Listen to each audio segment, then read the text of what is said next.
Today's video has been sponsored by Clutch Moves On. Clutch is part of a brand new reward on my Patreon titled Say It and I'll Play It. Every patron at the $7 or above level has an opportunity at a as of yet undefined rate to dictate to me a game that they want me to cover. I have very little time these days to cover all the games I want, so only a few make every month's list, and those few are sometimes dropped anyway because of reasons, mostly overkill reasons. So, want me to cover Bad Rats or genital jousting? Well, here's your opportunity. Clutch Moves On asked me to cover Insurgency, so I've taken some time last month to play one of the games that has been kinda a part of Steam's background noise for around 4 years now. Nearly everyone, to the man, woman, and child on my Steam friends list has a copy of it, helped no doubt by massive sales, dropping its price down to Happy Meal levels several times over the last year or two. I myself bought it for $1.50. It's also a series almost original to Steam's origin and unique for its time. The Insurgency we're talking about today is not the original product, however. It is in fact Insurgency 2. The idea for the first game, a Source Engine mod called Insurgency Modern Infantry Combat, came about in 2002 when Andrew Spearin, a reserve soldier in the Canadian Army Infantry, began to think about putting his experiences in the Army into a game's environment.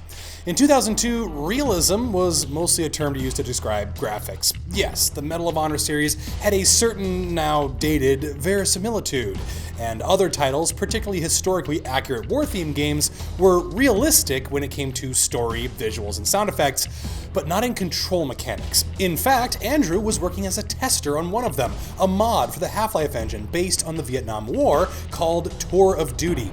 During the long periods of downtime typical with any military deployment, Andrew thought about how his experiences in the military differed from his experiences playing military-themed video games, particularly in the realms of control and emotional response. Sure, you can shoot a gun in a game like Medal of Honor, but it was too clinical, too accurate. It didn't really feel like you were shooting the gun, and you were detached from the emotions that one typically feels during live-fire engagements, in particular fear when your enemy starts shooting back. So, with practically zero game development experience, Andrew set about to fill this empty niche in military video gaming with Operation Counterinsurgency, a mod for the original Source Engine. What he may have lacked in technical skill, he made up for in gumption and a dedication to tactical realism. And by 2005, his project had attracted the attention of Jeremy Bloom, who founded the mod Red Orchestra Combined Arms, the first in the now very successful Red Orchestra first-person shooter series. A key element in Red Orchestra is realism, and it was revolutionary back in 2005 for having no on-screen crosshairs, ammunition information, or other helpful and unrealistic HUD elements. The only crosshairs you had to use were the 3D ones on the gun model itself, what we would now refer to as aim-down sights. While that idea may be pretty obvious to us in 2018, it was pretty new back in 2005. Jeremy may have seen in Andrew a kindred interest in realistic first-person shooters, and after Combined Arms released, Jeremy joined Andrew, bringing several developers from the Red Orchestra team with him.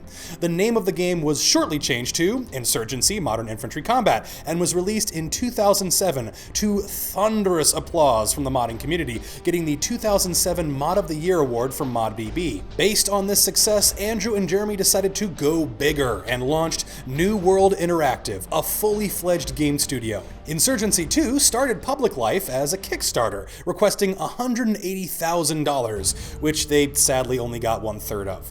Fortunately for the New World team, Steam's Early Access program had just launched, and Insurgency 2 would become one of the very first games featured on Early Access. It officially launched in 2014 and has since sold 3.76 million copies. Sure, there are some 125 million active Steam accounts out there, but again, every single person in my friends list has a copy of the game, so take that with what you will.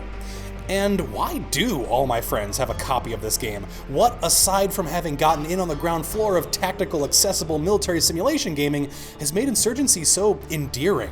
Well, part of it may be its wholesome nature. Insurgency has had 5 DLC upgrades over its 3-year lifespan, all of them free. No paid DLC, no freaking skins, no freaking hats, no loot boxes, no microtransactions, no paywalls, no pay to win, none of that shit that has been clogging up this entire industry. Just one game for one price, which has been diligently updated and upgraded to survive far past its expected expiration date. In fact, New World only stopped active support in February 2017 for a singular reason I'll be going over later. Insurgency is also based on the Source SDK, and this makes it very compatible with the highest number of systems, as well as very mod-friendly, as you might expect from a project built by modders themselves. You can very easily find modded servers running their own maps with their own armory of weapons, which, combined with fairly easily accessible UI and user environment mods, help extend the life of the game. I really haven't even begun to delve into them, but if you want new environments or new weapons, there are a ton of very competent modded servers out there, and if one doesn't strike your fancy, there are dozens more. Now, while using the Source engine can make your game more accessible, perhaps more compatible, it also comes with its own unique set of issues. Insurgency tackles these extraordinarily well. I actually didn't realize I was playing a Source engine game until it was pointed out to me. As a decade-plus old engine, Source engine games can be a bit drab in comparison to modern game engines. On this front, Insurgency manages to compensate the well-made maps using a high number of smaller props to compensate for lower texture detail for any one of them. The game also uses spectral, volumetric, and screen space effects to great efficacy, and can I just say that I have not praised straight ragdolling effects in quite a while, but Insurgency really gets the weight and friction down just right. I don't know why I noticed this, but there you go. Movement is another thing that Source engine games all typically do very similarly, to the point where I'm guessing it's a feature of the engine to have somewhat floaty movements. Perfect for an Unreal-style tournament game. Even CSGO features somewhat ludicrous jumping, sliding, and that classic Half-Life quarter-second impulse retention. If you've played it, then you know what I'm talking about. Well, as a tactical, semi-realistic game, you probably shouldn't be bouncing off the walls like Master Chief in Insurgency. I think they went a little bit too far in some places, like these door frames. Now, I'm a pretty thick boy, but even I don't have this much trouble getting through door frames. Hey, it's your boy Luke Skywalker here, threading the needle at Beggar's Canyon every time I go through a door frame. And yeah, it can get you killed. Don't know if that's a bug or a feature, but it's still there, and they seem to be pretty proactive about fixing these things, so I'm guessing it's a feature. Aside from that little tidbit, it does seem reasonable that all the movement controls have been slowed down. You can crouch, go prone, sprint, and lean around corners, but it all feels appropriately limited. Yeah, duh, James, it's a shooter. We do this stuff in shooters. But remember that A, Insurgency was one of the first to do this well, and B, movement and control is one of the main reasons Insurgency stands out from the crowd, even from other realistic shooters. For example, when you transition between crouch and prone, you lose ADS for a short period, and when you're moving while leaning, your upper torso stays closer to your center and stop moving, and you get the full lean. You can also lose ADS when you get too close to walls with a longer gun. Your gun will collide with the wall, and you won't be able to shoot. Shorter guns don't do this as much, and are better for close quarters. ADS is also decidedly slower than in other shooters, and you are overall less laser accurate than in other games. Most games with sniper rifles have some sort of aim migration to simulate your breathing and your muscles not staying perfectly still while you're using them. In Insurgency, you get this with all long guns. Just a little bit of scope migration up and down, and a tiny bit from left to right, made worse or better by your shooting stance and your movement. A lot of shooters have fairly close engagement ranges, but even on Insurgency's smaller maps, you are far further away from your opponents, and you are therefore typically shooting at fairly small targets. This makes the scope drift a consistent issue to address, and pulls your movement speed even further down for want of a better shooting stance and position. You can, of course, hold your breath to make a more precise shot, but this is, as usual, a limited time deal. When you do start shooting, recoil takes your aim off target much more than FPS standard, closer to how an actual 308 or 5.56 round might do, unless you're in a supported stance. To add to this, any incoming fire suppresses you, blurring your vision and turning your accuracy to garbage, greatly increasing all of the above effects. Insurgency definitely wants you to move and then shoot. No circle strafing, no jumping, no dolphin diving. Okay, kiddies? The prepared player is the victorious player, and even just throwing rounds down range at an enemy you have no chance of hitting might make him think twice about popping his head out, because now he really has no chance of hitting you. When you do get into closer combat, you will notice another major difference from modern shooters in the hip fire, which is closest to Arma, or maybe Arma is closest to Insurgency 1, it having come out first. In any case, your hipfire is not locked to the middle of the screen with some sort of expanding reticle to destabilize your aim when you move.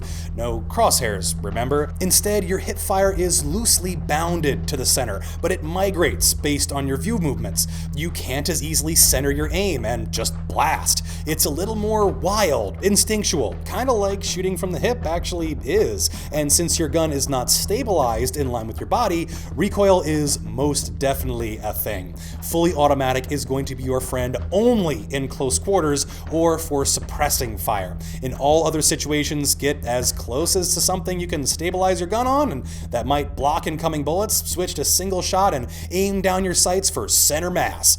Like, really center mass, because see, Insurgency's hitboxes are a wee bit smaller than normal, smaller even than the character models. This was a conscious choice. They didn't want equipment hits to count, and in the really real world of firearm combats, glancing hits won't put a dude down, even if he gets like 20 of them. Hits to the body's core are going to put a fighter down, which makes aiming even more challenging. If you aim well, however, you will be rewarded. You can and will be put down with one bullet, and the locational tracking is very precise and nuanced, even to stuff like hits to the right arm do 0.05% more damage than hits to the left. Needlessly complicated? I don't think so, casuals. That's a tactical 0.05% damage gap. You need that. So suffice to say, Insurgency has its own challenges for you while moving and aiming, but they serve as a bit of an equalizer. It doesn't play like every other shooter. All your old tricks won't work here. You just have to get good at this game. Speaking of it as a game and not just a military simulator, Insurgency has two main game modes, co-op and multiplayer, with a post-release single-player mode as a small sideshow if your internet is out.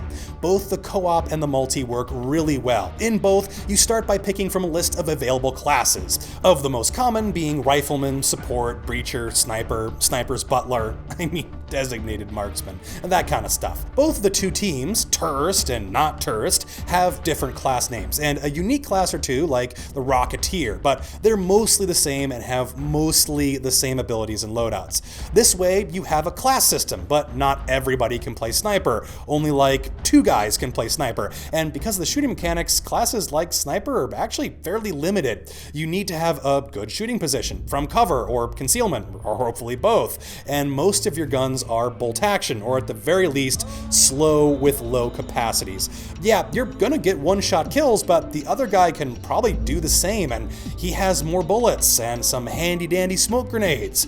Can I just point out that this is one of the few games where smoke grenades are really friggin' helpful in multiplayers? Okay, snipers have you pinned down, and you need to use smoke to advance up areas that have zero cover, and the smoke is actually effective, and that's really cool. You can customize your loadout, and your options are both limited and robust. You can customize your individual guns quite a bit with multiple scopes, bipods, flashlights, but the weapons you can choose from are fairly class limited, and there are usually only around 3 guns each class can use. This isn't counting the modded servers where you pretty much have everything all the time and you just have your pick, like the Matrix. You have a total weight that you have to stay under, and then there are these weapon points, which you gain by accomplishing cool things like objectives or kills. You don't get much more than 10 of these in a given set of rounds, and by then you've mostly maxed out your equipment with them anyways. There is a fairly large Goldilocks zone where you're not quite there yet, and you have to choose between maybe really good optics or a better sidearm or 2 more magazines. These are quality choices that actually matter and aren't just there for the sake of being there. It actually matters whether you take a smoke grenade or a frag grenade. Each offers a unique tactical option, and you often can't take both. When it comes right down to it, I'm not sure if I enjoy the multiplayer or the co-op more, but I've definitely played more of the co-op. It's incredibly enjoyable and approachable, which is important since it's such a realistic game, and realistic, approachable co-op games are few and far between these days. Enemy AI is going to be really vital to the success of any Horde co-op mode, and Insurgency's AI is right about in the middle. Not bad, but not amazing. Without hard statistics to back this up, their accuracy seems to be based on an ever-tightening cone. AI at medium to long ranges don't often make snapshots easily. They'll need some time aiming at you first, which gives you some time to hopefully shoot them first, which you'll need to do since there are way more of them than there are of you. That strength of numbers makes up for their individual shortcomings. They don't register turns in every room accurately, meaning you can set up ambushes for them very easily in some places. The staircases and corridors are a beautiful thing. You could just plop a guy with the LMG down and rack up the kills, or better yet, plop down a smoke grenade. It's like freaking kryptonite. You're almost invisible to the AI, even at point blank range, and you can just mow them down in your bubble of invincibility you just cast. On the other hand, get surrounded by 5 guys and you're probably gonna die. And the RPGs, oh my god. On regular maps and difficulties, they're okay, a nuisance if anything. On the harder difficulties and on servers like the 35 Angry Bots series, holy goddamn, these guys will scalpel you out of your cover with the precision of a surgeon. So other than these satellite-guided squad-killing smart rockets on the harder difficulties, for the co-op as a whole, think Black Hawk Down. You have limited supplies and you're outnumbered by dirt-stupid insurgents with Kalashnikovs. Fight smart and you'll make it out alive, but every failure or misstep compounds. It may not be as featured as Killing Floor or Payday, but Insurgency's co-op certainly demands respect. It's engaging and challenging enough to get at least 20 hours out of, not counting how many modded servers you play on. Insurgency's main billing is the multiplayer, which as you may have surmised, is incredibly tactical. The main separation between game modes is ones that allow respawning during the round and ones that don't. All the factors I mentioned before about aiming, movement, and equipment come fully into play, and it is a different enough experience from other shooters that it can catch even experienced shooter fans off. Success in many shooters is usually built around map knowledge and being prepared for where your opponents will be, knowing what their options are and where they're likely to choose to be at any given moment. Insurgency is similar, but there is also an element of decisive decision-making that is more to the forefront of moment-to-moment gameplay. Choosing to cross a street, leave cover, where you'll take cover, whether you'll cross fast or slow, all of that is so much more important given how much slower you move and how much more fragile you are. Again, smoke grenades are actually damned useful, especially in maps like the kinda hated Sinjar, where one team spawns on the top of the hill and can rain down sniper fire on the other team's spawn. There is a solution to this, and that is to just start chucking smoke grenades. Once you get into close range, the hilltop team will find that they have less cover than they thought they did, and you can more easily turn the tables. There are definitely, like in any multiplayer shooter, good maps and bad maps. I'm looking at you, Sinjar. But for the most part, you do have the tools to overcome some situational unfairness, which is undoubtedly very realistic, but also rather absurd in a competitive game. You also rely very heavily on communication, since death comes almost immediately after discovery. Insurgency being so old, comparatively speaking, and having been on sale so many times, there are, of course, the odd scattering of cancerous individuals who will, for example, leave soundboards of harmonica jazzing out the entire time during a match.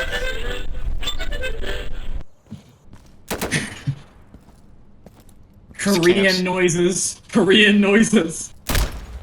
Yes! Yeah! Got him! Nani? I found the controls for muting or kicking individual players a little harder than they should be, and those controls sometimes vary from server to server depending on mods, so probably expect a little unavoidable bit of this. No, I was laughing because we lost.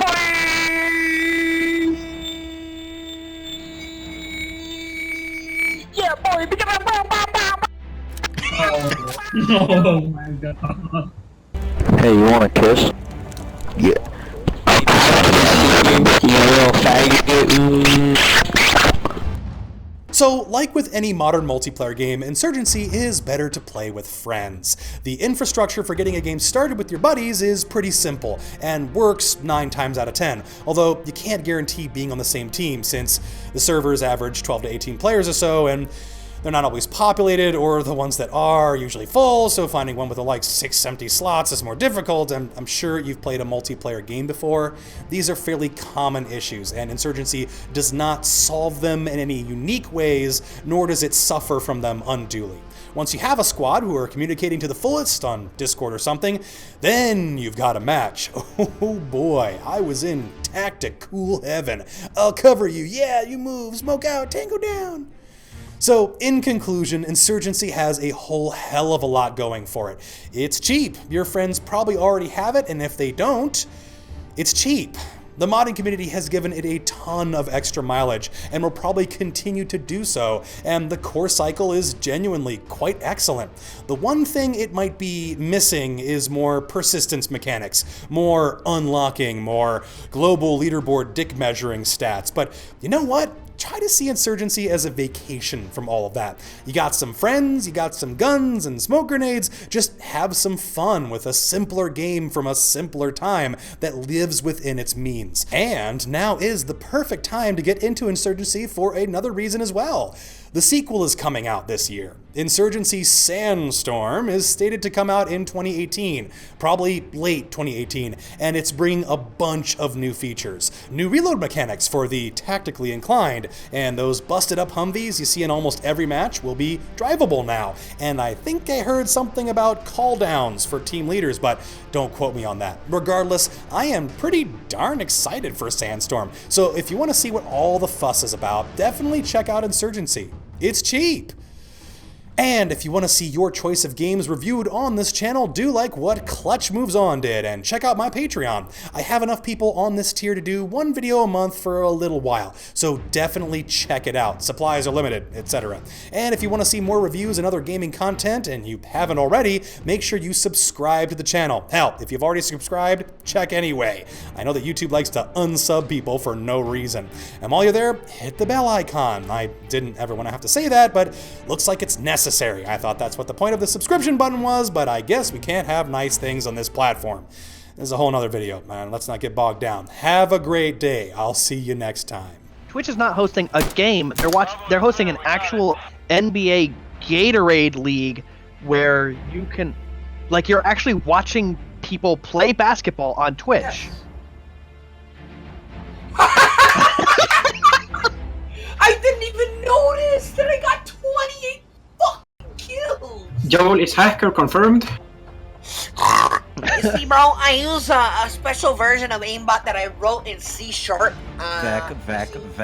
I had to create a patch in order to bypass the back system on source games. It only worked on like I remember. Give me a minute. Sounds like a car battery. So this word, why did you sell the car? No, you're just like, honey, turn on the car. Oh my god! Oh no, then here, turn it on again. Oh no, I think we might have to get a new. If my car ever makes that sound, I'm taking it out back and shooting it.